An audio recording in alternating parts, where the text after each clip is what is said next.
Hello बच्चों, स्वागत है आप सबका आपके अपने चैनल क्रेजी गणित पर। मैं लेकर रहा सुतार लंबे समय के बाद मैं आप सबके सामने उपस्थित हुआ हूं आपके मैथ को इजी बनाने के लिए। Class 10th math chapter number 14 शुरू करेंगे बेटा। आज चैप्टर नंबर 14 कौन सा है? प्रोबेबिलिटी यानी कि प्रायिकता। चैनल को आपको पता है कि भैया मैं बीच में थोड़ा सा गायब हो गया था, तो कोई दिक्कत वाली बात नहीं है। कुछ काम हो जाते हैं, कुछ मानव जीवन में घटनाएं कुछ ऐसी होती है जिनको समय देना पड़ता है, तो मैं वहां गायब था।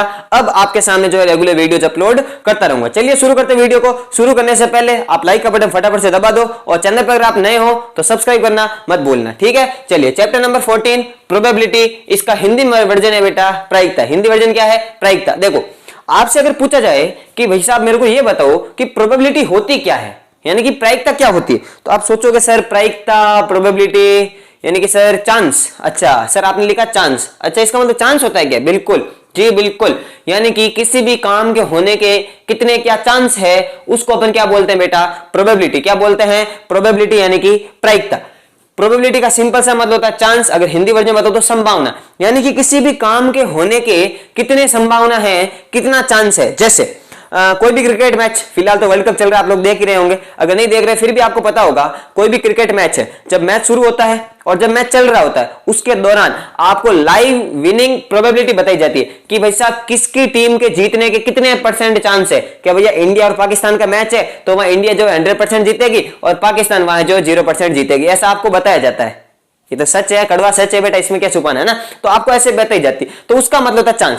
अच्छा एक सवाल मैं आपसे पूछता हूं, आपके पास में 1 रुपए का सिक्का है, 1 रुपए का क्या है? सिक्का। आपको टॉस करना है। अब उसके एक तरफ होता है हेड और एक तरफ होता है टेल। अच्छा हेड कौन सा था पता नहीं तुमको? हेड होता है बेटा जिधर भारत होता है, भारत, समझ गए, तो वो होता है हेड। और जिधर आपके कभी ठेंगान, कभी 2 रुपए, कभी 1 रुपए कुछ होता है ना, उसको बोलते हैं अपन टेल। तो मैं आपसे अगर पूछूं कि भाई साहब आप एक सिक्का फेंक रहे हो, सिक्के के फेंकने पर हेड आने के कितने चांस है, तो आप कहोगे सर या तो ये आएगा या तो ये आएगा। इसका मतलब सर 50-50 चांस है।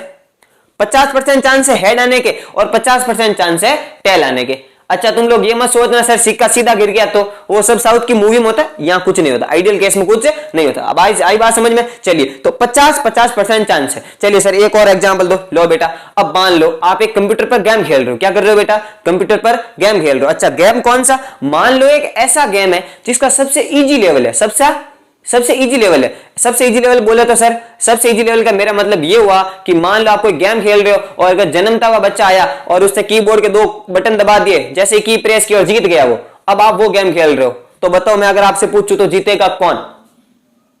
अभी भी सोच रहे हो जीतेगा कौन? तुम ही जीतोगे ना यार। अगर छोटा बच्चा जीत रहा 2 बटन दबाने से, तुम तो थोड़े बहुत बड़े हो ना, हालांकि हो तो बच्चे ही लेकिन बड़े हो ना, तो तुम जीत जाओगे। अच्छा तो मैं तुमसे पूछूं तुम्हारे जीतने के चांस कितने हुए?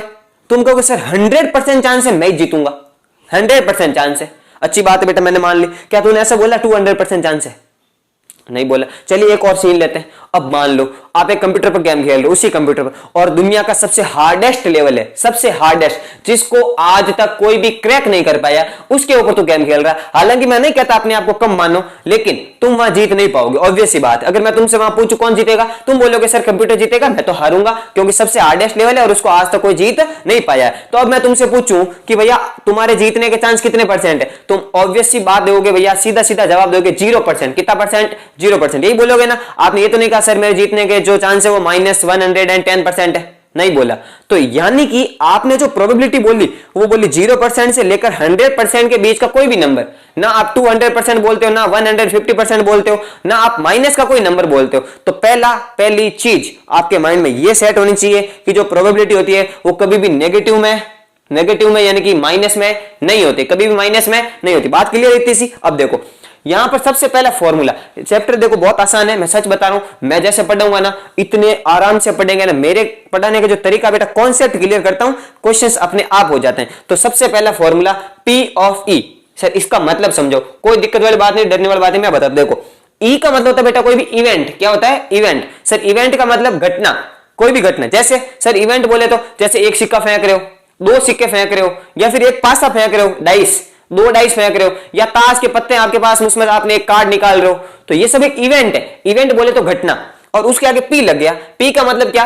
प्रोबेबिलिटी यानी कि प्रायिकता। यानी कि इसका मतलब ये हुआ सर किसी भी घटना E जो है, कोई भी घटना, किसी भी घटना के घटित होने की जो प्रायिकता है उसको अपन क्या बोलते हैं बेटा? P of E। क्या बोलते हैं? P of E। P of E का मतलब समझ में आ गया, प्रोबेबिलिटी ऑफ इवेंट E, यानी कि घटना ई के घटित होने की प्रायिकता। अब कैसे निकालेंगे वो देखो। अच्छा सर अभी आप सब बातें परसेंटेज में कर रहे थे, तो बेटा हम जो मैथ में पढ़ेंगे ना प्रोबेबिलिटी, वो पूरी की पूरी आपके किस में होगी, फ्रैक्शन में होगी। किस में होगी, भिन्न में होगी, फ्रैक्शन में होगी। अच्छा भिन्न कैसे सर, आप क्या समझाना चाह रहे हो? मैं ये कहना चाह रहा हूं बेटा परसेंटेज और फ्रैक्शन यानी कि जो भिन्न होती है वो सब कुछ सेम होती है। जैसे सपोज करो मैंने कहा 60%, कितना कहा बेटा 60%, मैंने कह दिया आपको 60%, तो आपको एक बात तो पता है 60% का यही मतलब होता है कि सर मेरे 100 में से कितने नंबर आए होंगे, 60 नंबर। कितने नंबर आए होंगे, 60 नंबर आए होंगे, यही होगा। अब आप जब इसकी काटापेटी करोगे, 0 से 0 काटोगे तो आपके आ गया बेटा 6/10। कितना आ गया 6/10। और भी कट रहा सर 2 3 जा और बोले तो 2 5 जा, ये आ गया सर 3/5। क्या आ गया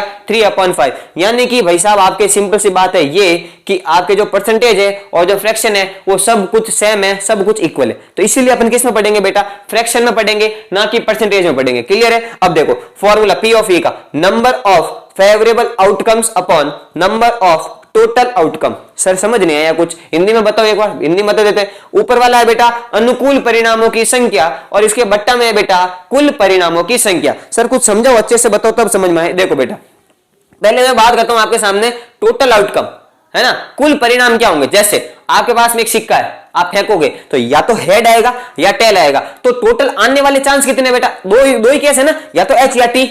अच्छा आपने मान लो आप एक डाइस है, आपके पास में एक पासा है, अब आपके पास में एक पासे पर कितने नंबर आ सकते हैं, 1 2 3 4 5 6, यही आते हैं ना, 6 ही आते हैं ना। तो टोटल आउटकम वहां पर कितने हो गए 6। या फिर मान लो ताश की गड्डी है आपके पास में, डेक ऑफ कार्ड, आपको पता ताश में कितने पत्ते होते हैं, 52। कितने होते हैं 52। पढ़ूंगा अच्छे से, टेंशन मत लो। 52 यानी कि 52 कार्ड होते हैं। अब 52 कार्ड होते हैं तो टोटल आउटकम कितना हो गया 52। क्लियर है? तो टोटल आउटकम तो बताने का कोई दिक्कत ही नहीं है कि भैया क्या क्या पॉसिबिलिटी है वो सारे लिख दो। अच्छा ऊपर लिखा सर फेवरेबल आउटकम यानी कि अनुकूल परिणाम। सर फेवरेबल आउटकम से आपका क्या मतलब हुआ, मेरा ये मतलब हुआ बेटा कि जो क्वेश्चन पूछेगा उस क्वेश्चन का फेवरेट क्या है, उस क्वेश्चन को क्या चाहिए, उसको अपन बोलेंगे फेवरेबल आउटकम। क्या बोल देंगे, फेवरेबल आउटकम यानी कि अनुकूल परिणाम। आगे बात क्लियर? तो हमेशा P ऑफ E का फॉर्मूला है number of favourable outcome upon number of total outcome, यानी कि भैया अनुकूल परिणामों की संख्या बट्टा कुल परिणामों की संख्या। फॉर्मूला नंबर 1 क्लियर है? और हर क्वेश्चन के अंदर प्रोबेबिलिटी के दुनिया के हर क्वेश्चन में यही फॉर्मूला लगता है, गारंटीड है, लिख के दे रहा हूं, बता रहा हूं पहले से। अच्छा दूसरी बात,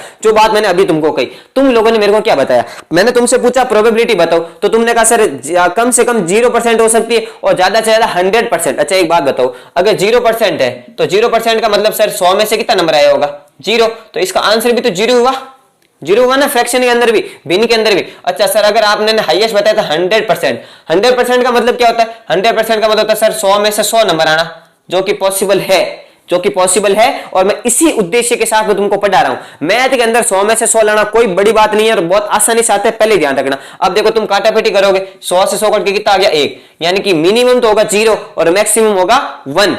तो देख लो बेटा P ऑफ E का मतलब किसी भी इवेंट की प्रायिकता, प्रोबेबिलिटी, मिनिमम होगी 0, मैक्सिमम होगी 1। सर ये नीचे क्या डंडी बता रही है, ये बता रही है बेटा इक्वल का साइन, कि भाई साहब 0 भी हो सकती है और 1 भी हो सकती है, इनके बीच का कोई भी नंबर हो सकता है, लेकिन ना तो 0 से छोटी होगी, 0 से छोटी बोले तो नेगेटिव, माइनस, माइनस में कभी भी प्रायिकता नहीं होती, 1 से बड़ी कभी भी नहीं होती। आपने कभी तो बोला क्या 150% चांस है, 200% चांस है, नहीं बोलते हो, तो 1 से बड़ी यानी कि 100% से ज्यादा नहीं होता। बात क्लियर है? सेकंड वाला फॉर्मूला, इसको बोलते हैं बेटा रेंज ऑफ प्रोबेबिलिटी, है ना, प्रायिकता की औकात, कि भाई साहब कहां से कहां तक आ सकता है। और तीसरा नोट है बेटा जो अच्छा है और इसके ऊपर भी क्वेश्चन बनते हैं बेटा, P of E plus P of E बार, इसको कैसे पढ़ेंगे, P ऑफ E बार बराबर 1। सर ये E बार, बार का मतलब सर, बार कहते हैं हमारे मन में तो बहुत सारे बार आ गए, जैसे कमरे से बार, और एक बार आपने 9 में पढ़ा था कि भैया कोई नंबर बार बार रिपीट हो रहा है, उसके ऊपर बार आ रहा था। और एक बार आप समझ गए होंगे कौन सा वाला आ रहा है, क्लियर याद आ रहा है ना, वो वाला बार, है ना। तो कोई बार नहीं है, इस बार का मतलब है बेटा किसी भी चीज का कॉम्प्लीमेंट, यानी कि उल्टा।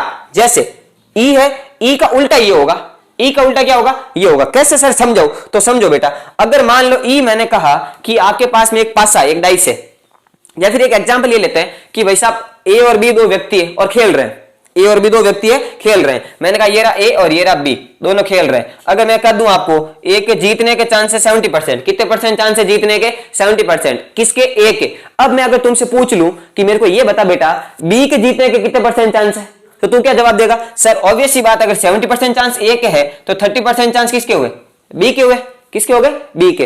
तो आपने ये कैसे बता दिया? आपको पहले से पता था कि टोटल परसेंट कितने 100, तो यहां पर आपके टोटल परसेंट 100 का मतलब फ्रैक्शन में कितना 1, फ्रैक्शन में कितना 1। अच्छा एक बात बताओ, मैं इस बात को ऐसे भी तो पूछ सकता था कि अगर ए के जीतने के परसेंट 70% है, जीतने के चांस, तो इसके हारने के कितने हुए?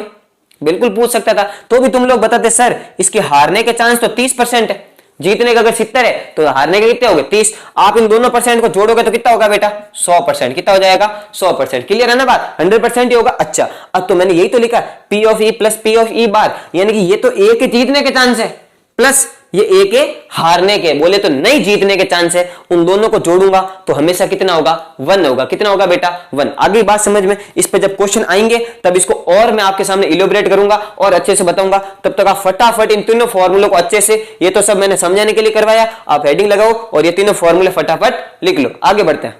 अब देखो मैं आपको यह बता देता हूं कि अपने को इस चैप्टर में पढ़ना क्या क्या है। देखो सबसे पहले अपने को पढ़ना बेटा कॉइन्स, कॉइन्स बोले तो सिक्के। अच्छा कितने सिक्के अच्छे पढ़ने सर? 1 सिक्का, 2 सिक्का और 3 सिक्के, इससे ज्यादा आपके कोर्स में नहीं है तो टेंशन लेने की कोई जरूरत नहीं है। अच्छा फिर पढ़ेंगे अपन डाइस, डाइस बोले तो पासे, पासे भी कितने पढ़े? पहले तो एक अकेला पासा, फिर 2 पासे, एक 2 पासे साथ में फेंकेंगे तब क्या होगा। और फिर इसके बाद में अपन को पढ़ना बेटा कार्ड्स, कार्ड्स यानी कि होता है ताश। क्या होता है बेटा? ताश। इसके अंदर 52 कार्ड होता है, आपको पता है। फिर इसके बाद में आता है बेटा जनरल क्वेश्चन। जनरल क्वेश्चन बोले तो ऐसे नॉर्मल सवाल जिसमें बॉल आ गया, बॉल के क्वेश्चन आ जाएंगे, पेन वाले आ जाएंगे, बल्ब वाले आ जाएंगे, या फिर अभी जो तीसरा फॉर्मूला तुम लोगों ने लिखा है P of E plus P of E बार वाला, वो आ जाएगा। ठीक है, तो अब भी अपन शुरू करेंगे बेटा सबसे पहले क्या कॉइन्स। कॉइन्स में भी 1 सिक्का, 2 सिक्का और 3 सिक्के आपके सिलेबस में, कोर्स में 3 सिक्कों से ज्यादा कोर्स में नहीं है। चलिए शुरू करते हैं। देखो चलिए बच्चों शुरू करते हैं एक कॉइन के साथ। सबसे पहले आपके सामने आएगा सिक्के कॉइन्स, उसमें अपन पढ़ेंगे सबसे पहले 1 सिक्का। अच्छा एक बात देखो मैंने क्या लिखा है, एक कॉइन के अंदर मेरे को ये बताओ क्या क्या पॉसिबिलिटी है, क्या क्या आ सकता है, या तो हेड आएगा या टेल आएगा। मैंने जैसे कि बताया साउथ की मूवी में सिक्का जो कभी कभी सीधा गिर जाता है, यहाँ पर सीधा नहीं गिरेगा। तो ये H और T टोटल पॉसिबल आउटकम कितने हो गए 2। यहाँ पर मैंने 3 लाइन खींची है। इसका सिंपल सा मतलब है कि मैंने इसके अंदर ब्रैकेट के अंदर कितने एलिमेंट है, कितने चीजें लिखी हुई है, उनको काउंट करके लिखा है 2। आगे बात समझ में, यानी कि या तो H आएगा या T आएगा। अच्छा अब 3 ही क्वेश्चन इसके अंदर बनते हैं जो मैंने तुम्हारे सामने पहले से लिख दिए। क्वेश्चन कह रहा है टू गेट H। अच्छा इससे पहले बहुत बड़ी रमण भी आएगी आपके सामने कि भाई साहब आपके पास में एक सिक्का है, आप उसको उछाल रहे हो और आपके सिर पे गिर गया, सिर से जमीन पे गिरा, फिर उस सिक्के के ऊपर H आने की क्या प्रोबेबिलिटी है, क्या प्रायिकता है ये बताओ। तो मैं वहां आपके सामने बकवास नहीं कर रहा हूं, मैं डायरेक्ट क्वेश्चन लिख रहा हूं कि टू गेट H, यानी कि आप एक सिक्का उछाल रहे हो, एक सिक्का फेंक रहे हो और उसके ऊपर H आने की क्या प्रोबेबिलिटी है, क्या प्रायिकता है, आपको ये बताना है। हिंदी वाले लिख लेना बेटा H आने की प्रायिकता, हिंदी वाले क्या लिख लोगे H आने की प्रायिकता। अच्छा प्रायिकता का फॉर्मूला सर आपने क्या बताया, सूत्र सर बताया आपने P ऑफ E बराबर number of favourable outcome upon number of total outcome. Hindi के अंदर बोला सर, ऊपर लिखा था बेटा अनुकूल परिणामों की संख्या और बट्टा में लिखा था बेटा कुल परिणामों की संख्या। अच्छा कुल परिणाम तो बट्टा में लिखना है, कुल परिणाम सर सबको दिख रहा है कितने हैं 2, कितने हैं कुल परिणाम 2। इसके बारे में तो सोचने की बात नहीं है। ऊपर लिखना फेवरेबल आउटकम यानी कि अनुकूल परिणाम। क्वेश्चन को क्या चाहिए, तो सबसे पहला question to get H, question को क्या चाहिए बेटा H चाहिए, क्या चाहिए ओनली H। अब तुमको लेके जानी बेटा लालटेन, लालटेन जाके लालटेन के साथ जाके यहां पर ढूंढना है तुमको कि H है कहां, है तो कितने हैं। तो तुम लोग देखोगे सर H कितनी बार आ रहा है, H आ रहा है सर एक बार, कितनी बार आ रहा है एक बार, एक बार H और एक बार T आ रहा है, तो H आ रहा है एक बार। तो अनुकूल परिणाम कितनी बार हो गया बेटा एक, नंबर ऑफ अनुकूल परिणाम बोले तो नंबर ऑफ फेवरेबल आउटकम। तो ये आपका क्या हो जाएगा बेटा आंसर हो जाएगा, क्या हो जाएगा आंसर 1/2 आपका क्या आंसर। अच्छा आगे बढ़ते हैं टू गेट T, अगर पहले वाला किसी को समझ में नहीं है तो सेकंड वाला उसका डिट्टो कॉपी समझ लेना। टू गेट T हिंदी वाले लिख लेना T आने की प्रायिकता। अच्छा अब T आने की प्रोबेबिलिटी बतानी है, प्रोबेबिलिटी निकालने का formula number of favourable outcome upon number of total outcome, अनुकूल परिणाम बट्टा कुल परिणाम। कुल तो सर 2 होते हैं, अनुकूल ऊपर लिखूंगा कि क्या आना चाहिए बेटा T आना चाहिए। अपन ढूंढेंगे T कितनी बार आ रहा है, तो तुमको दिखेगा दोनों में से एक बार T आ रहा है, तो इसका भी आंसर कितना हो जाएगा बेटा 1/2, कितना हो जाएगा 1/2। अच्छा तीसरा सवाल आपको डराने के लिए, बाकी कोई बड़ी बात नहीं है। देखो क्या पूछ रहा है पहले समझना, टू गेट नॉट H, यानी कि ये जनाब कह रहे हैं कि भाई साहब H नहीं आने की प्रायिकता बताओ।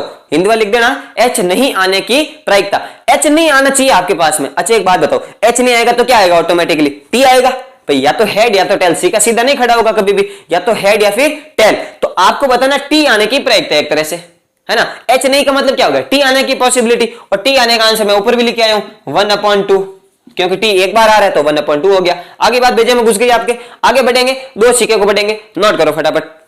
चलिए आगे बढ़ते हैं, अब कर लेते हैं अपन 2 कॉइन वाला। देखो 2 कॉइन के अंदर टोटल पॉसिबल आउटकम कितने होंगे 4 होंगे। कितने होंगे बेटा, क्या क्या आ सकता है 4 आ सकता है। सर कैसे, दोनों पर एच एच आ जाए, हो सकता है पहले वाले पर एच और दूसरे वाले पर टी आ जाए, या फिर पहले वाले पे टी और दूसरे वाले पे एच आ जाए, या फिर क्या आ सकता है दोनों वाले पर टी आ सकता है। और इनको ऐसे याद करना क्योंकि अभी 3 कॉइन में चलेंगे और एक धांसू ट्रिक बताऊंगा, शानदार ट्रिक, इसीलिए कह रहा हूं। तो H H H T T H और टी टी, इसको याद रखना बेटा, H H H T T H और टी टी। तो टोटल पॉसिबल आउटकम कितने हो गए? 4 हो गए। कितने हो गए? 4। अब आगे बढ़ते क्वेश्चन वापस से वही पहला सवाल, टू गेट सेम, आपको प्रोबेबिलिटी बतानी है कि सेम आ जाए। हिंदी वाले लिख लेना बेटा, समान आने की प्रायिकता, समान आने की प्रायिकता बतानी है। अच्छा, प्रायिकता कैसे बताते हैं? पी ऑफ ई बराबर क्या लिखते हैं अपन? अनुकूल परिणामों की संख्या बटा कुल परिणामों की संख्या, यानी कि favourable outcome upon total outcome. तो आपको पता है कि टोटल तो भाई साहब मेरे को पता है सर 4 है, तो ऊपर तो नीचे तो सोचने की जरूरत नहीं, टोटल तो 4 में लिख दूंगा, कोई दिक्कत वाली बात नहीं। ऊपर लिखना सर फेवरेबल, अनुकूल, जो क्वेश्चन को चाहिए। पहले वाले में टू गेट सेम, यानी कि समान होना चाहिए, यानी इसके कहने का ये मतलब है कि भाई साहब आप दोनों सिक्कों को फेंक रहे हो और दोनों पर सेम सेम आ जाए, या तो दोनों पर एच एच आए या दोनों पर क्या आ जाए? T T. तो आप देखोगे चारों के अंदर कि सेम कहां है?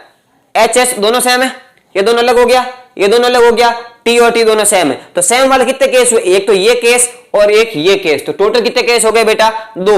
तो आंसर आ जाएगा 2/4। काटापीटी कर लोगे तो आंसर क्या हो जाएगा?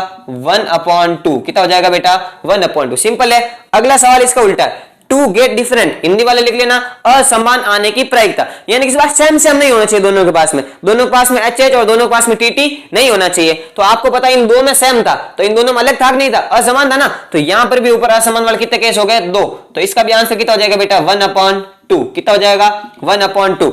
आगे बढ़ते हैं, आगे वाले बहुत इजी सवाल है, टू गेट 1h। क्वेश्चन क्या कह रहा है? हिंदी वाले लिख देना बेटा, एक एच आने की प्रायिकता, यानी कि क्वेश्चन ये बता रहा है, ये पूछ रहा है आपसे कि भाई साहब आप 2 सिक्कों उछाल रहे हो और दोनों सिक्कों में एक एच होना चाहिए, एक एच के आने की क्या पॉसिबिलिटी है, क्या प्रायिकता, वो आपको बताना। खाली एक एच होना चाहिए, 2 नहीं चाहिए, ध्यान रखना। तो इसको देखेंगे सबसे पहले, 2 एच है, नहीं लेना है। इसको देखेंगे कितना एच दिख रहा है? 1 एच दिख रहा है, इसको लेंगे। इसके अंदर कितने एच है बेटा? 1 है, तो इसको भी लेंगे। और यहां पर एच है ही नहीं, तो कितने केस हो गए बेटा? 1 और 1 2 केस। तो इसका भी आंसर हो जाएगा बेटा 2/4, यानी कि 1/2। This is your answer. क्या बात समझ में आ रही है? अब इसका मतलब ये नहीं कि हर किसी का आंसर 1/2 आ रहा है तो एक तुक्का सेट कर दिया जाए आगे वाले का, नहीं, थोड़ा सोचो। अगला सवाल, टू गेट 2h, यानी कि भाई साहब ये पूछ रहा है कि 2h आने की क्या प्रायिकता है, क्या पॉसिबिलिटी, आपको ये बताना है। यानी कि दोनों सिक्कों पर h और h आना चाहिए। तुम लोग चारों में ढूंढोगे कि दोनों सिक्कों में h कहां पर आ रहा है, तो आप पाओगे एक ही जगह आ रहा है। तो इसका आंसर कितना हो जाएगा बेटा? 1/4। कितना हो जाएगा? 1/4। बातें क्लियर है ना? अभी तक क्वेश्चन पूरे नहीं हुए, अभी तो क्वेश्चन शुरू हुए हैं, अभी आगे बढ़ेंगे। 4 क्वेश्चन और करूंगा और इंपॉर्टेंट और अच्छे क्वेश्चन कराऊंगा, नोट कर लो इसको फटाफट। चलिए बच्चों देखो आगे के क्वेश्चन डिस्कस कर लेते हैं। आगे इंपॉर्टेंट क्वेश्चन है, इंपॉर्टेंट बोले तो अच्छे क्वेश्चन। अच्छा, मेरे जब किसी क्वेश्चन के ऊपर स्टार लगाऊंगा, स्टार का मतलब ये नहीं कि इंपॉर्टेंट है, स्टार का मतलब ये है कि सावधान हो जाओ, बी अलर्ट, कि भाई साहब यहाँ पर गलती होती है और जनरली करती है, और भगवान से यही दुआ करना है कि ऐसे क्वेश्चन बोर्ड में आ जाए, क्योंकि वहां पर 50% जनता पहले एलिमिनेट हो जाएगी, साइड में हो जाएगी क्वेश्चन को गलत लिख के। आगे बात समझ में? तो देखो भाई, सबसे पहला सवाल है, टू गेट एटलीस्ट 1h। बड़ा खतरनाक वर्ड है ये, एटलीस्ट। क्या लिखा हुआ बेटा? एटलीस्ट। अच्छा, एटलीस्ट है, इसका एक और वर्जन बताऊं बेटा, या तो यहां पर मिनिमम भी लिख के दे सकता है, मिनिमम। मिनिमम का मतलब क्या होता है? अच्छा, हिंदी वालों को लिखवा नहीं क्वेश्चन, हिंदी वाले क्वेश्चन लिख लो बेटा, कम से कम। एटलीस्ट का मतलब होता है कम से कम 1h आने की प्रायिकता। हिंदी वाले क्या लिख लेंगे बेटा? कम से कम 1h आने की प्रायिकता। अच्छा, आप क्वेश्चन को देखते हैं, क्वेश्चन कितना h मांग रहा है? टोटल तो सबको पता है बेटा, कितना लिखूंगा मैं? 4 लिखूंगा। ऊपर लिखना है बेटा अनुकूल परिणाम, बोले तो फेवरेबल आउटकम। कौन से लिखेंगे बताओ तो सर मेरे को लिखना कौन से आपको भी पता है, 1h वाला लिखना है। अच्छा, 1h वाला लिखना, लेकिन सर ये आगे एक वर्ड दिया इसने, कम से कम, एटलीस्ट। अच्छा, इसको थोड़ा समझेंगे, इसकी फील लेंगे ना। तो देखो, अगर आपको मैं कहूं कि एक 10 नंबर का पेपर है, 10 नंबर का टेस्ट मैंने आपका लिया, और मैंने कहा कि भैया कम से कम 7 नंबर आने चाहिए। कम से कम कितने नंबर आने चाहिए? 7 नंबर। इसका क्या मतलब निकलता है, ये सोचो थोड़ा सा। इसका ये मतलब निकलता है कि कम से कम 7 नंबर आने चाहिए। अगर 7 से कम आए तो भाई साहब कुत्ते की मौत टिकाए जाओगे, है ना। और अगर 7 से ज्यादा आ गए तो मैं तुमको मारूंगा क्या? नहीं मारूंगा, क्योंकि मैंने कहा था कि कम से कम कितने नंबर आने चाहिए? 7 नंबर। कितने नंबर? 7। 7 से ज्यादा भले कितने हो चल जाएगा, मैं तुमको कुछ भी नहीं कहूंगा। 8 आएगा तो भी चलेगा, 9 आएगा तो भी चलेगा, 10 आएगा तो भी चलेगा, और 11 आएगा तो भी। 11 आ सकते हैं क्या बेवकूफ? नॉनसेंस। तो सीधी सी बात है भाई साहब, यानी कि कम से कम का ये मतलब हुआ 7 नंबर आने का कि 7 से ज्यादा भले कितना हो मेरे कोई फर्क नहीं पड़ने वाला। तो ये जनाब कह रहे हैं कि कम से कम एटलीस्ट यानी कि एक एच होना चाहिए, कम से कम एक होना चाहिए, एक से ज्यादा भले कितने हो मेरे कोई फर्क नहीं पड़ेगा। आई बात समझ में? यानी कि कम से कम आपके पास में एक एच होना चाहिए, एक से ज्यादा भले कितने जाओ कोई फर्क नहीं पड़ने वाला, लेकिन एक से कम यानी कि नहीं होना चाहिए। बोले तो एक एच होगा तो चल जाएगा और 2 एच होगा तो भी चल जाएगा। इसका मतलब इसके अंदर एक एच वाले को भी लेना और 2 एच वालों को भी लेना है। तो किसको लेंगे? 2 एच वालों को लेना है, एक एच वाले को लेना है, एक एच वाले को लेना है, 2 टी वालों को नहीं लेना है। तो कितने केस हो गए? 1 2 3, यानी कि आंसर आएगा बेटा 3/4। This is your answer. Sir समझ नहीं आई आपने क्या करवाया, 3 क्यों लिए, कैसे लिए, रीजन बताओ। वैसे बताओ, मैंने बताया ना बेटा, देखो मैंने कहा कम से कम 7 नंबर आने चाहिए। थोड़ा सोचो मेरे साथ साथ में, दिमाग नहीं लगाओगे तो सालों समझ में नहीं आएगा। तुम सोच रहे हो टीवी देख रहे समझ में आ जाएगा, नहीं दिमाग लगाओ। मैंने कहा कम से कम 7 नंबर आने चाहिए, तो तुम बोलोगे सर कम से कम 7 नंबर का ये मतलब हुआ कि अगर 7 से कम आए तो आप हमको मारोगे, अगर 7 से ज्यादा आ गए तो मेरे तो कोई फर्क पड़ने वाला नहीं, आप कुछ भी नहीं बोलोगे, आप खुश हो जाओगे। तो यही तो कह रहा है, कम से कम एक एच होना चाहिए। कम से कम कितना एच होना चाहिए? एक एच होना चाहिए। एक से ज्यादा भले कितने कोई फर्क नहीं पड़ेगा। एक से ज्यादा कितने एच हो सकते हैं? 2 सिक्कों में 2 ही एच हो सकते हैं। तो 2 एच को ले लिया, एक को ले लिया, एक को ले लिया, इसमें एच था नहीं, बोले तो 0 एच था, उसको नहीं लेंगे। तो कितने केस ले लिए? 3 केस। आगे बात भेजे में, अगर नहीं आया समझ में तो इसका भाई है, छोटा भाई बड़ा भाई जो मानना मान लो, आगे आ जाओ को भाई। टू गेट इट मोस्ट, क्या वर्ड आया बेटा? It most 1 H. तो इसका सिमिलर वर्ड क्या हो जाएगा? मैक्सिमम। क्या हो जाएगा? मैक्सिमम। अच्छा हिंदी वाले क्वेश्चन लिख ले, ज्यादा से ज्यादा, या फिर हिंदी वाले लिख सकते हैं अधिक से अधिक, अधिक से अधिक एक एच आने की प्रायिकता। क्या लिख लोगे? अधिक से अधिक एक एच आने की प्रायिकता। अब इस क्वेश्चन को समझना ये क्वेश्चन कह रहा है ज्यादा से ज्यादा कितना एच होना चाहिए? 1। अब थोड़े कंडीशन को अप्लाई करते हैं। जैसे तुमने पेपर दिया 10 नंबर का और मैंने कहा कि भाई साहब ज्यादा से ज्यादा 7 नंबर ही आने चाहिए, ध्यान रख लेना, ज्यादा से ज्यादा 7 नंबर ही आने चाहिए। इसका मतलब 8 आएंगे तो चलेगा क्या? नहीं चलेगा, क्योंकि मैंने कहा है ज्यादा से ज्यादा कितने? 7। 8 आ गया तो भाई साहब फोड़ंती स्टार्ट, 9 आ गए तो फोड़ंती, 10 आ गए तो फोड़ंती। इसका मतलब ये हुआ सर आपने कहा ज्यादा से ज्यादा 7 नंबर आने चाहिए, तो यानी कि 7 नंबर आने चाहिए का मतलब होगा 6 आ गए तो मैं तो बच जाऊंगा, 5 आ गए तो भी बच जाऊंगा, 4 आ गए तो भी बच जाऊंगा। तो इसका मतलब ये हुआ कि ज्यादा से ज्यादा एक एच होना चाहिए, एक से ज्यादा नहीं होना चाहिए। एक से कम भले कितना ही हो मेरे तो चल जाएगा, मेरे तो चल जाएगा। अच्छा यहाँ कितने एच दिख रहे बेटा? 2 चलेंगे क्या? नहीं चलेंगे, तो इसको तो नहीं लेना है। एक एच तो बेचारा लेना है, एक एच लेना है। अब इसके ऊपर सवाल आता है सर इसको भी लेना है। अरे सर इसको क्यों लेंगे? अरे भाई इसमें 0 एच है। कितने एच है? 0 एच। एच नहीं है, एच नहीं का मतलब क्या हुआ? 0 एच। यानी कि यहां पर इसको क्यों ले रहे हैं? क्योंकि भैया ज्यादा से ज्यादा एक होना चाहिए, एक से ज्यादा नहीं होना चाहिए, इसीलिए इसको नहीं लिया। क्योंकि इसमें 2 थे और एक से कम हो भले कोई फर्क नहीं पड़ता, तो एक से कम में 0 भी आता है। तो यानी 1 2 3, तो कितने केस हो जाएंगे बेटा? 3, और टोटल आपको पता है 4। तो इसका आंसर कितना हो जाएगा? 3/4। अगर समझ में नहीं आया वापस से वीडियो को रिवाइंड करके देख लेना, अच्छे सवाल है, मैं पहले समझा रहा हूं, नोट कर लो फटाफट। आगे बढ़ते हैं अपन इसके बाद में। चलिए बच्चों आगे बढ़ते हैं। देखो अब आपके सामने आ जाएगा 3 सिक्के। कितने सिक्के आ जाएंगे बेटा? 3 सिक्के। अब 3 सिक्कों में पहले तो ये बात आती है कि सर केस कितने होंगे, नंबर ऑफ केस बताओ। तो सर एक सिक्के में 2 थे और 2 सिक्कों वाले में 4 थे, तो इस हिसाब से 3 सिक्कों में सर 3 दूनी 6 हो जाएंगे। तो बेटा 6 नहीं होते, मैं पहले बता देता हूँ। फॉर्मूला चलता है बेटा 2 की पावर n। क्या फॉर्मूला चलता है? 2 की पावर n, यानी कि ऊपर n होता है नंबर ऑफ पॉइंट। एक सिक्का था तो 2 की पावर 1, 2 की घात 1 कितना होता है? 2 होता है। जब 2 सिक्के थे तो 2 की पावर 2, यानी कि 2 का स्क्वायर, 2 का स्क्वायर कितना होता है? 4। इसका मतलब इसके अंदर कितने केस होंगे? 3 सिक्के वाले में 2 की पावर 3 कितना हो जाएगा बेटा? 2 की पावर 3 का मतलब होता है सीधा सीधा 8। कितना होता है? 8, ना कि 6। ठीक है, तो टोटल केस होंगे 8। अरे बाप रे 8 केस। अब सर 8 केस हम लिखेंगे कैसे? हमारी तो हालत खराब हो गई यहाँ पर। हम तो सोचेंगे पहले कि सर 3 बार एच आएगा, फिर एक बार टी बीच में आएगा, कभी साइड में आएगा, कभी आगे आएगा, फिर 2 बी आएंगे, 2 टी आएंगे, ऐसे करके तुम लोग कंफ्यूज हो जाओगे। तो थोड़ा दिमाग लगाओ, थोड़ा सा पैटर्न है, ट्रिक है, आपको बता रहा हूं। देखो क्या आपको 2 सिक्कों वाले जो केस थे वो याद है? जी बिल्कुल याद होने चाहिए। तो सर वो क्या थे वो बताओ मेरे को। वो थे बेटा H H, H T, T H और टी टी। ये थे कि नहीं थे पहले ये बताओ। अच्छा याद है कि नहीं? एक बार और लिख साले, याद नहीं है तो लिख, नीचे कट कॉपी पेस्ट मार। एच टी, टी एच और यहां पर कौन सा आ जाएगा? T T. H T, T H और टी टी लिख दिए। सर ऊपर आपने 2 सिक्कों वाले 2 लाइनों में लिखे। अब क्या करो, आपके सामने जो पहली वाली लाइन है ना बेटा, इसमें सबके पीछे क्या लिख दो? एच लिख दो। क्या लिख दो?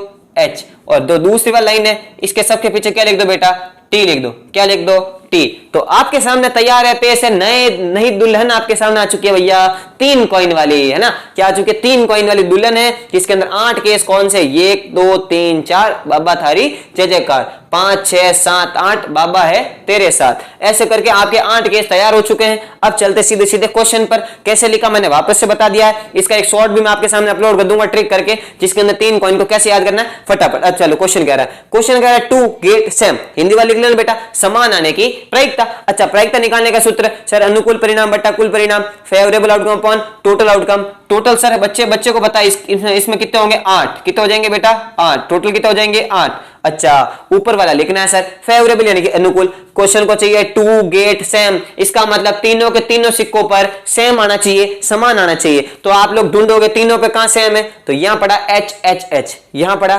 T T T. तो कितने केस, 1 और 1 2, बाकी सब में अलग अलग है, 2 पर सेम है। तो आंसर आ जाएगा बेटा 2/8। काटा पेटी कर लोगे तो 1/4। This is your answer. आगे बात समझ में, आगे बढ़ते हैं। टू गेट डिफरेंट यानी कि अलग अलग आने की क्या प्रायिकता होगी ये बताना है, तो अलग अलग होना चाहिए। अभी करके हो तुम लोग, 2 में सेम है, बाकी सब में क्या है, अलग अलग है, डिफरेंट है। तो कितने केस हो गए बेटा, 2 गए तो पीछे बचे 6। काटा पेटी करोगे तो 2 3 6, 2 चौक 8। This is your answer. आगे बात भेजे में, समझ में आ गई ना। चलो आगे बढ़ते हैं। टू गेट 1H, अच्छा सवाल है समझ रहे, टू गेट 1H, क्वेश्चन को कितना एच चाहिए, 1 एच चाहिए। यहां पर कोई कंडीशन है क्या, मिनिमम मैक्सिमम, नहीं कंडीशन है। तो ये कह रहा है टू गेट 1H, क्या कह रहा है बेटा, टू गेट 1H। हिंदी वाले लिख लो बेटा, 1 एच आने की प्रायिकता। अब आप कहोगे सर सारे एच एच के सवाल करवाते हो, आपको एच इतना क्यों अच्छा लगता है। अरे बेटा टी के भी सेम ही आंसर होंगे, सेम ही सवाल बनेंगे, तो एच के सीख ले तो टी में तो कोई दिक्कत ही नहीं है। अब ये कह रहा है कि भैया 1 एच आना चाहिए, ना 1 से ज्यादा ना 1 से कम। अब तुम लोग ढूंढोगे 1 एच कहां है, इसमें कितने एच है, 3, रिजेक्ट नहीं लेना। 2 एच है, साइड एच मर भाई, यहां पर कितना बेटा 2 एच, साइड में हो गया। ओ बाप रे, यहां पर कितना एच है, 1 एच। इसका इसको तो लेना पड़ेगा सर, अभी तक तो 1 केस मिला हमको, ये वाला केस मिला, इसमें कितने एच, 2 को तो रिजेक्ट करना है। सर यहाँ 1 एच है, इसको लेंगे। सर यहाँ पर भी 1 एच है, इसको लेंगे। सर यहाँ तो एच है ही नहीं, तो रिजेक्ट। अब मैं तुमसे पूछूं 1 एच वाले कितने केस, तुम लोगों ने अभी काउंट किया, 1 2 3, तो कितना आंसर आ गया बेटा, 3/8। बोले तो 3/8 आपका आंसर। अब 3 से 8 कट नहीं रहा ना, इसलिए काटेंगे नहीं। आगे बढ़ते हैं बेटा, टू गेट 2H, इस बार कह रहा है हिंदी के अंदर लिख लो 2H आने की प्रायिकता, 2H आने की प्रायिकता। अब एक बात बताओ, 2H आने चाहिए, ना 2 से ज्यादा ना 2 से कम। अब तुम लोग ढूंढोगे इसमें कितने है बेटा, पहले ये देखो, इसमें कितने 3 है तो नहीं लेना है। इसमें कितने H है, कितने एच है, 2, तो 2 वाला को तो लेना है ना। टू गेट 2H, 2H आने की प्रायिकता, एक तो इसको लेंगे। इसमें कितने एच है, 2 लेना पड़ेगा। इसमें कितना एच है बेटा, 1 ही है तो नहीं लेंगे। इसमें कितने एच दिख रहे तुमको, कितने दिख रहे हैं, 2 दिख रहे हैं, तो सर इसको लेंगे। इसमें 1 एच नहीं लेना, इसमें 1 एच नहीं लेना, इसमें एच है ही नहीं। तो 2H वाले कितने केस है सर, एक ये रहा, एक ये रहा, एक ये रहा। सर 1 और 1 2, 2 और 1 3, तो आंसर आ गया बेटा इसका भी 3/8। कितना आ गया, 3/8। क्या बात भेजे में घुस रही है, समझ में आ रही है। आगे बढ़ते हैं, आगे देखो, टू गेट 3H, इस बार कह रहा है बेटा 3H आने चाहिए। कितने एच आने चाहिए, 3H। अब 3H वाले को ढूंढना, तुम लोग घूम फिर लो, पूरी दुनिया में घूम लो, है ना, सारे जहां से अच्छा 3H ये है सबसे अच्छा। ये आपके सामने पड़ा बेटा, देखो 3H एक में ही आ रहा, बाकी सब में H दिख रहे हैं, दिख तो रहे हैं सर, कि किसी में 1 है किसी में 2 है, लेकिन 3H वाला कितना केस, 1 केस। तो आंसर आ गया बेटा 1/8। कितना आ गया, 1/8। आगे बात भेजे में, इनको नोट कर लो। कुछ और क्वेश्चन है मेरे माइंड में आ गया तो लिखवा देता हूं, करवा देता हूं, नोट करो फटाफट। चलिए देखो आगे के सवाल क्या, देखो अगला क्वेश्चन है to get H and T alternatively. पहले तो इसका हिंदी वर्जन समझोगे तब समझ में आएगा। अल्टरनेटिवली का मतलब था एकांतरतः, हिंदी वाले लिख लेना बेटा, एकांतरतः H व T के आने की प्रायिकता। एकांतरतः हिंदी में कैसे लिखते हैं सर ये बताओ, तो बेटा ऐसे लिखते हैं हिंदी मीडियम वालों, एकांतरतः, ये देख लो एकांतरतः, है ना। इसका हिंदी वर्जन है ना वो आपको अच्छे समझाएगा, इंग्लिश मीडियम वाला सुनो। देखो एकांतरतः का मतलब होता है एक के अंतर से, एक के अंतर से। सर समझ में नहीं है, अच्छा एग्जाम्पल देता हूं। एयरपोर्ट गए थे, अरे सर आपने ये क्या कह दिया, हमारी बेइज्जती क्या कर रहे हो सर, डिस्ट्रॉय इन सेकंड। अच्छा सुनो, कोविड था, कोरोना के अंदर आपको पता है सीटिंग अरेंजमेंट कैसे होता था कि भाई साहब अगर मान लो कि आपके सामने ये कुर्सियां है ना, ऐसी कुछ कुर्सियां मान लो 1 2 3 4 5 ऐसे कुर्सियां, अगर यहाँ पर कोई जनाब बैठा है तो इसके पास वाले पर नहीं बैठना था, यानी फिर आगे छोड़ के एक बैठेगा, फिर यहाँ नहीं बैठेगा, फिर यहाँ बैठेगा। तो ये कोविड के अंदर सीटिंग अरेंजमेंट था, और इस अरेंजमेंट को बोलते थे बेटा अल्टरनेट अरेंजमेंट, कि वैसे अल्टरनेट का मतलब यहां बैठ गया तो इसके पास वाले पे नहीं बैठेगा, उसके आगे वाले पे बैठ सकता है, कोई दिक्कत वाली बात नहीं, लेकिन यहां पे नहीं बैठेगा, यहां बैठ सकता है, यानी एक छोड़कर एक। अल्टरनेट का मतलब क्या हुआ, एक छोड़कर एक। अच्छा, इतना बात समझ में आया। अच्छा ठीक है सर, इस वर्ड का मतलब आपने समझा दिया कि एक छोड़कर एक होता है, अच्छी बात है। और एक छोड़कर एक कौन होगा, एच एंड टी। एच और टी एक छोड़कर एक होने चाहिए। इसका मतलब ये हुआ कि सर इसके अंदर आने वाले चांस कितने हो सकते हैं, सर पहले तो वो बताओ। दो चांस हो सकते हैं। कैसे, अगर पहली सीट पर एच बैठा है, पहली सीट पर एच बैठा है, तो आप एक बात बताओ, यहां पर वापस एच कहां बैठेगा, एच तो यही बैठ सकता है। अब तुम आगे मत जाना, क्योंकि तीन ही सिक्के तो तीन ही पॉसिबिलिटी होगी, एक दो तीन ही सीटें हैं वहां पर। अच्छा, तो बीच में कौन बैठेगा, हरामी आके बैठ जाएगा, कौन, टी। कौन बैठ जाएगा, टी, यानी कि पहले आपके एच आया, फिर टी आएगा, फिर एच आएगा। अच्छा सर, कभी टी हरामी पड़ा है, तो टी अगर आगे बढ़ गया, मान लो टी अगर पहले आके बैठ गया, तो ऑब्वियस सी बात है उसके पास में एच बैठेगा, फिर कौन बैठेगा, टी। यानी कि आपको ऐसे दो केस बताने हैं जिनके अंदर एच और एच एक छोड़कर एक हो, टी और टी भी एक छोड़कर एक हो, बीच में कुछ भी अपने को कोई लेना देना नहीं है, लेकिन एच और टी जो वो आपके साथ में एक एक छोड़ के बैठे हुए होने चाहिए। तो एच एक छोड़ा, वापस एच, टी एक छोड़ा, वापस टी। बातें क्लियर हो रही है, एच और टी। तो ऐसे दो ही केस है इसके अंदर, तुम लोग देखोगे, एक केस है तुम्हारा ये रहा एच टी एच, और एक केस ये रहा टी एच टी। एक और एक कितना केस, दो केस। तो आंसर आ जाएगा 2 और अपॉन में आएगा बेटा 8। काटापीटी करोगे 2 और 8 को, तो 1/4 आपका क्या हो जाएगा भाई साहब, इसके अंदर आंसर हो जाएगा। क्या हो जाएगा आंसर आपके, ये है second last question, to get not H. ये क्वेश्चन क्या पूछ रहे, देखो ये कह रहा है एच नहीं आने की प्रायिकता बताना आपको। हिंदी वाले क्या लिखेंगे, एच नहीं आने की प्रायिकता, यानी इस बार एच चाहिए नहीं, एच का पापा काट दो तुम लोग, तो टोटल आउटकम 8 है। अब तुम लोग ढूंढोगे ऐसा कौन सा एच जिसके अंदर एच नहीं है, तो सर इसमें 3 है, इसमें है भाई साहब, है इसमें भी है, इसमें भी, इसमें नहीं है। तो जिसमें एच नहीं है वो केस आपको लेना है। कितना केस, एक केस। कितना केस, एक केस। आंसर कितना बेटा, 1/8। कितना, 1/8। आ गई बात समझ में।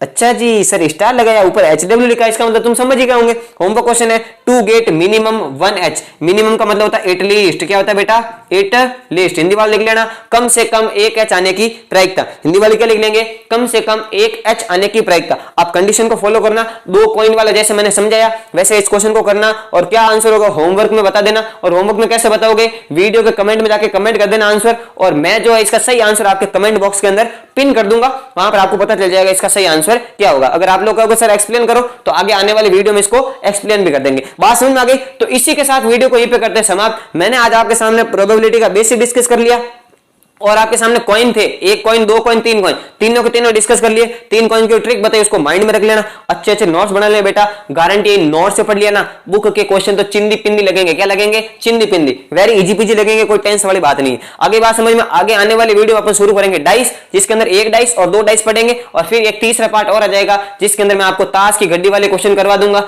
और फिर एक छोटा सा लेक्चर ले लेंगे जिसके अंदर बेसिक क्वेश्चन यानी कि जनरल क्वेश्चन करेंगे, फिर अपन शुरू करेंगे एक्सरसाइज। आगे बात समझ में। चलिए वीडियो को यहीं पे करते हैं समाप्त। अगर आपको ये वीडियो अच्छा लगा हो तो इस वीडियो को लाइक कर देना, चैनल को सब्सक्राइब करना मत भूलना, और बेल आइकन दबा देना, जिससे होगा क्या, आगे आने वाले जो वीडियो होंगे वो आपके पास में सबसे पहले पहुंचेंगे। चलिए अब हम मिलते हैं आगे के नए एपिसोड में, तब तक के लिए जय हिंद, जय भारत, धन्यवाद।